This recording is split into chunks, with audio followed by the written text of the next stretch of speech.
Ça, c'est extrêmement inquiétant. C'est-à-dire C'est-à-dire que la violence est aujourd'hui la résolution de tous les conflits. Ça, c'est une tendance de la société. Absolument. C'est ce que vous constatez. Depuis 10 ans, on constate qu'il y a cette montée de cette ultra-violence. Elle est de plus en plus présente, elle est de plus en plus visible, ce qui inquiète notamment, bien sûr, tous les citoyens. On a quelque part, face à face, deux types de citoyens, des gens qui respectent tout, et aujourd'hui, Dieu sait qu'avec ce maudit virus, c'est contraignant, et d'autres, on le voyait ce matin avec les gens qui font du rodéo, qui ne respectent rien, qui n'ont plus peur de personne, des professeurs, des maires, de la police. Donc, effectivement, on est sur une situation de malaise. On était à 7h30 en direct avec Pierre Barbin devant un lycée de l'Oise où des jeunes ont tiré avec des mortiers d'artifice sur une CPE, sur une conseillère d'orientation. Enfin, voilà où on en est. Reste avec nous, Pascal Bito-Panelli. On va regarder ensemble ces images. Une dernière image, le Premier ministre est en déplacement dans un commissariat dans le Val d'Oise, à Sarcelles. Hein. Oui, il accompagnait la ministre déléguée à la citoyenneté, Marlène Schiappa. Regardez, il rend visite à la brigade anti-rodéo urbain avant de se rendre dans le triangle de Gonesse. Il doit y présenter le plan d'action du gouvernement pour le département du Val d'Oise. Ce matin, dans les colonnes du Figaro, Gérald Darmanin promet, lui, qu'il ne lâchera rien. Heureusement, il est le ministre de l'Intérieur, c'est son boulot, c'est son job. Il dit aussi que la guerre contre le trafic est totale et il estime qu'il n'y a pas de zone de non-droit en France.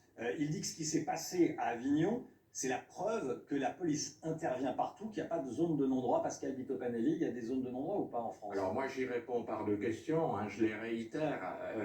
Est-ce que la police va partout? Oui. Est-ce qu'elle peut travailler partout, est efficace, interpeller partout? Non. Gérald Darmanin qui fait également semaine des annonces concernant les étrangers. Hein. Oui, il souhaite s'en prendre aux étrangers qui commettent des délits graves dans le pays. Alors que faut-il retenir de cette interview et qu'est-ce qui peut changer? On voit tout ça avec Emma Guestel. Gérald Darmanin durcit le ton. Le ministre de l'Intérieur annonce que les protections d'asile seront retirées aux étrangers connus pour des faits de radicalisation ou de troubles à l'ordre public.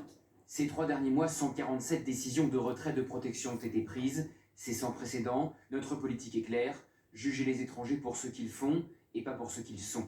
Le ministre indique également qu'à ce jour, 1083 étrangers en situation irrégulière sont inscrits au fichier des signalements pour la prévention de la radicalisation. Parmi eux, 587 ont déjà été expulsés. Dans ce fichier figurent également 4000 personnes non françaises en situation régulière.